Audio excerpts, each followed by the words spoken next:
we telling the Christmas story again today? Didn't we do that last month? Aren't we through with that? It occurred to me sitting here that we usually don't hear talk about Christmas after December the 24th. We light our candles, we sing our songs, we have our beautiful moment of holiness that I'm never here for because I'm always having another sort of beautiful moment, and I'm realizing how much shorter than Ben I am. But we have our moment, right? And then we sort of let Christmas go. And we can do that, except it continues on as a celebration in the wintertime. Tomorrow marks the Western Christian celebration of Epiphany, which is the 12th day of Christmas. It's the day in the song where you get Lords a-leaping, or I don't know, a bunch of people you have to feed after you've gotten a bunch of birds you got to do something with. And I say this to say that this marks a season. And actually, tomorrow or possibly Tuesday marks Orthodox Christian in the Eastern Orthodox tradition. So the season is ongoing. And in the 16th century, Pope Gregory XIII introduced the Gregorian calendar, which would formally move the start of the new year to January the 1st. It would take about 200 years for the entirety of Europe to adopt January the 1st as a starting date. January had always been seen as a time of beginning in Roman Europe. It's named after the Roman god Janus, who is a god of beginnings, of starting things, of freshness. But throughout Europe, in the sort of Middle Ages, the date for the new year had varied quite a bit. Some countries had it on December 25th. Some celebrated on January the 1st. Some celebrated it on March the 1st. Some celebrated it on March the 25th. And still others celebrated it on Easter. And if you're wondering, Easter as a movable feast, that is the first Sunday after the first full moon after the spring equinox. This makes historical documents really fun from this time frame because 1 year in a German province might mean something different than that same set of numbers from another place. England did not formally adopt the January 1st starting date for Great Britain and across the British Empire until the mid-18th century. And beyond Europe, different cultures have different ways and different days of marking the resetting of a cycle, the renewal of a new year, the return of the moon or the sun to a starting point to celebrate a new year. Recently, it's been noted in sort of astrological communities online that Pluto has entered a new house, a new astrological house. And I don't know very much about astrology. I'm going to say right here, I know I'm a Gemini, and when I was 19, I went to the mall to get black nail polish because my horoscope told me to. That's been kind of how my interaction with astrology goes. But apparently, this new house that Pluto has entered, Pluto has not been in this position since the French Revolution. And people are taking this as a sign that it is a time for the changing of things, for the bringing about of a more just world. And so, maybe like me, you've considered that there might be a better date to mark this new start for the year, right? Fall with the new school year and the new pencils and the new crayons. Or maybe spring with the emergence of the natural world from the cold. Maybe your birthday because it marks your personal return to the same position of the sun. And I say all of this to say this: January the 1st is not a magical starting line, unless you want it to be. January 1st is just a day, especially if you happen to work in an industry that expects you to work on that day. But starting lines can be exciting. I used to run a lot. I even used to run races, although I was very slow, and the only person I ever beat really was myself. And sometimes people would ask me why I raced when I wasn't going to win. And mostly I raced because I needed a goal to work toward to keep me running and to keep me reaching my other fitness goals. But I also raced because the experience of running a foot race is just kind of fun. One of the best parts, one of the most fun parts of the experience of a road race for me was the start. lining up with something between dozens and thousands of people who all have the same goal, from the elite runners to the slow pokes in the back like me. We all want to do our best, finish the race, run the distance. So it's exciting, and it's about shared purpose and nervousness. I would always be standing there wondering, did I really train enough? Is it going to rain? Did I pack enough energy gels? Am I going to get a personal best time today? It feels magical. I also occasionally would wonder about the porta potties, but that's another conversation. And as a culture, we tend to treat the new year on the calendar as a chance to become better versions of ourselves.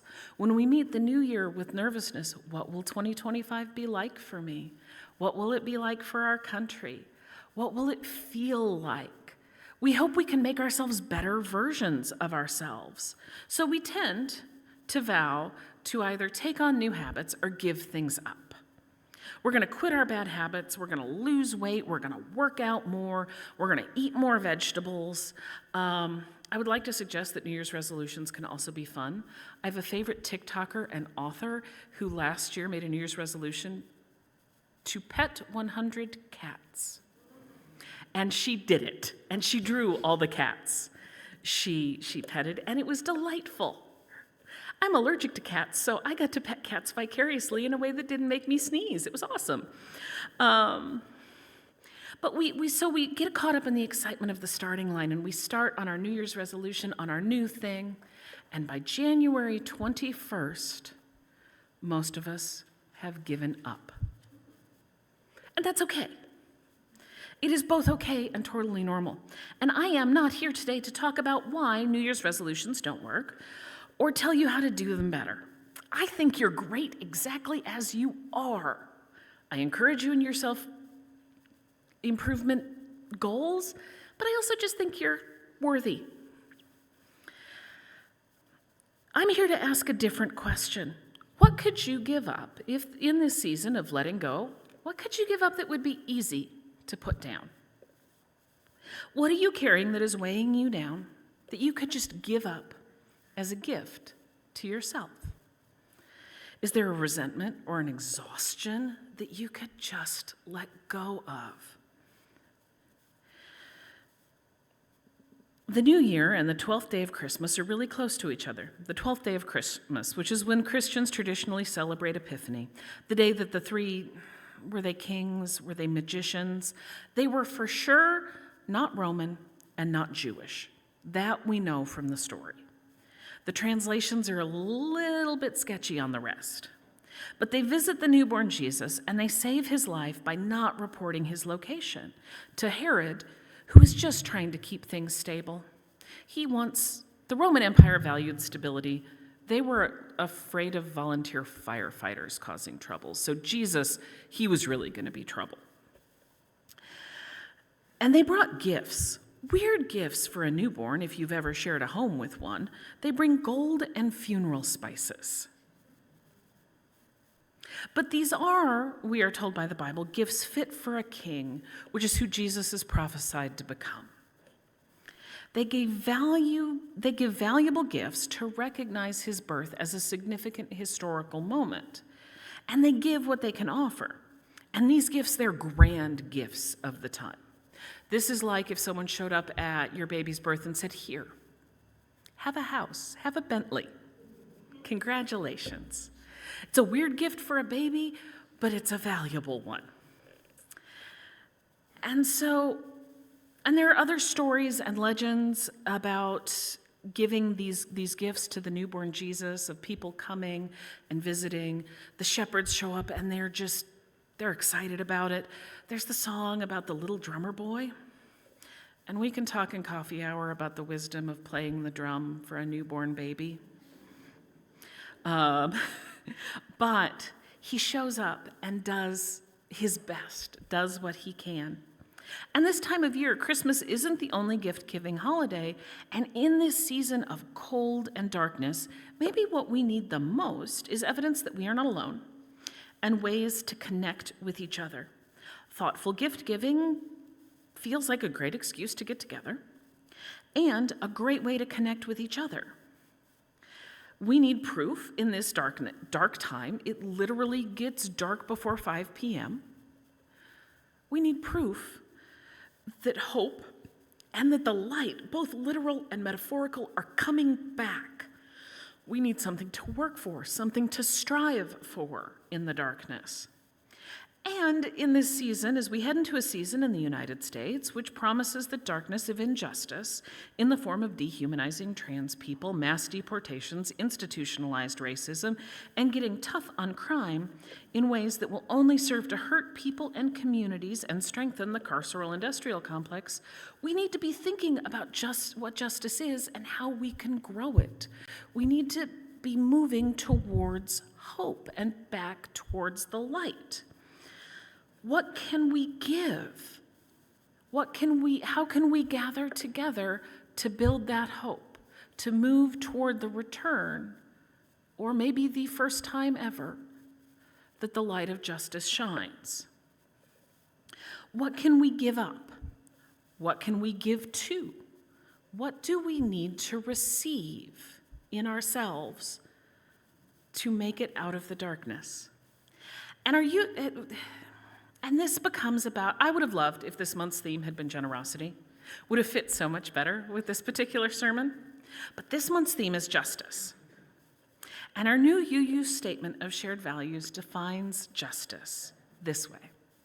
We work to be diverse, multicultural, beloved communities where all thrive.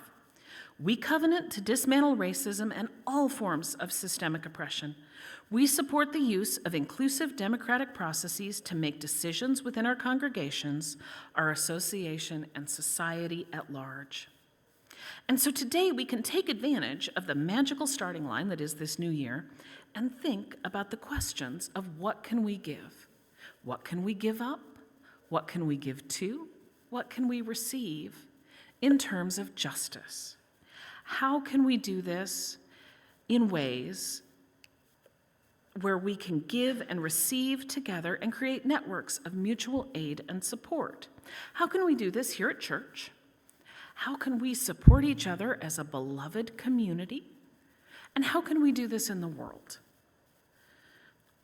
In our work to build these diverse multicultural communities that support thriving, we have to think about, what can I give up? Is it money? The year-end giving campaign is ongoing, by the way. Is it ideological purity? One of the things I personally have found that is, if I am going to do the work of justice, I have to be willing to be in community with people who do not believe all of the same right things that I do. Because I believe all the right things, right? You too? I don't have to stop believing the things I believe. But what I do have to do is to recognizing making progress means working with others who have common interests and enough common belief that we can pull on the oars together. Justice means valuing diversity, even if people believe different things than we do. We also have to ask this question, what can I offer? How can I give of my time or my presence to things that matter to me? Can I volunteer at church? Because I think about staffing the nursery, right? Can I give in a way that makes it possible for other people to also give?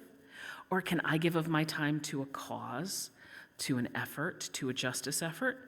And what I will say is that I know in this church we have social justice action teams that are always looking for workers, that are always looking for people who can give even a little bit of time, even a little bit of effort. So what can you give?